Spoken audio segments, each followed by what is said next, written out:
Good afternoon. On this video, we're going to talk about working from a low block into a counter-attack, specifically for the JV team. Please take your time and look at the formation as it looks on paper, and that is a 4-3-3, 4 defenders, 3 midfielders, and 3 forwards. However, defensively, our shape will change from a 4-3-3 into a 4-5-1. Everybody on the field will be expected to drop and defend with our numbers, and in the following few slides, I'll explain why and how. So here is our 4-5-1. Our backline stays the same. Our left and right forward become the wide players for the midfield line, and the midfield 3 flatten out so that we create a shield in front of our back 4. Our centre forward is now on their own, and their job will be explained in the next few slides. Why are we doing a 4-5-1 low block? Well, the answer is quite simple. We do not wish to give the space up here behind our backline, so dropping our team lower will prevent giving up as much room as possible behind us. Dropping our whole unit deeper and closer together also reduces the amount of space in between our lines. Right here I've highlighted in between the back line and the midfield line. We don't want their players to be able to easily pick the ball up there, so we have a lot of numbers in this area to help us win it back in case they do try to play it into there, or so we can clear it out of this area. Okay, let's talk about if you find yourself playing in the back 4. Your main weapon will be your voice, to use the midfielders ahead of you to shift left and right and to engage. Our midfielders have more of a green light to be more aggressive in their challenges, and you should use them to the best of your ability vocally to protect you by winning their challenges in the next lineup, so that if anything does come through, you can clear it up with clearing it out, kicking it into our counter-attack areas, but also can double and help so that we use our numbers to win the ball back with ever having to engage all that often. Use the midfielders to your advantage. The next line is our midfield line. Like I said previously, you have more of a green light to be more aggressive in your 1v1s with the hope that we force the ball out wide to win it there. Also, discipline is going to be needed because a lot of you midfielders are going to want to run off into the forward line and try and win it on your own. The point of this is to not go individually. It is to work as a unit so that our midfield steps, drops, and shifts left and right together. So as one, we win the ball back, not as individuals. So you will need a lot of discipline and a lot of communication throughout your line to make sure you're all working together towards the common goal of winning it back.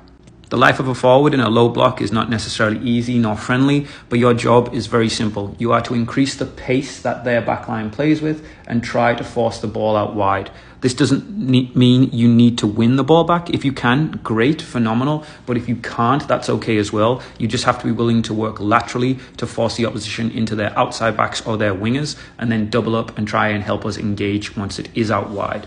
Your pace and power and your tenacity to keep the ball out wide and not allow them to play back in the middle gives us an opportunity to use the numbers behind you to win it back easier. Now let's talk about the space behind our opponent's backline. This is where we want every ball to go to when we win it, if we can help it. We will naturally create this space by sitting in a low block. It will automatically make our opponents have to step up to play, but it also gives us the space behind so we can always and consistently and artificially create the areas to counterattack into. The ball you play in this area can be on the ground or through the air, but the piece of advice I would offer is that you overhit it. If you think you've hit it hard enough, hit it harder.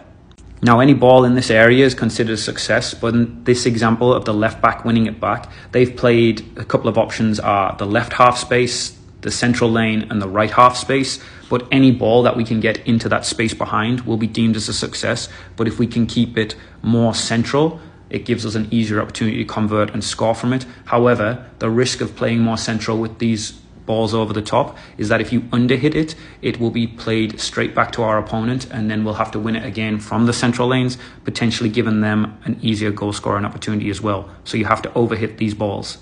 Usually in a counter-attack, the expectation is that your forwards are the ones that make the runs into the space and go 1v1 against the goalkeeper and try to get the goals. But as a rule of thumb, if, for example, our left forward is very deep and we play that ball into the left half space, the next furthest player up the field is expected to make the run. So there is a little bit of flexibility. But in this example, we are making the left and right forward run into the half spaces and the centre forward run into the central lane.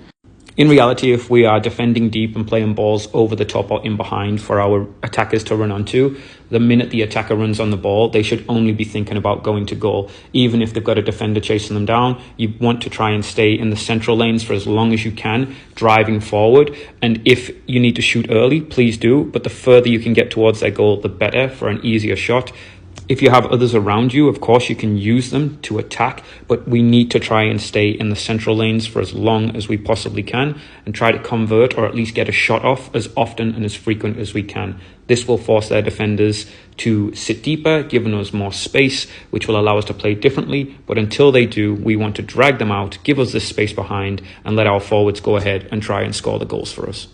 I hope this helps. If you have any questions, please ask me at the field tomorrow. I'm looking forward to JV's first game on Wednesday. I'll see you all tomorrow.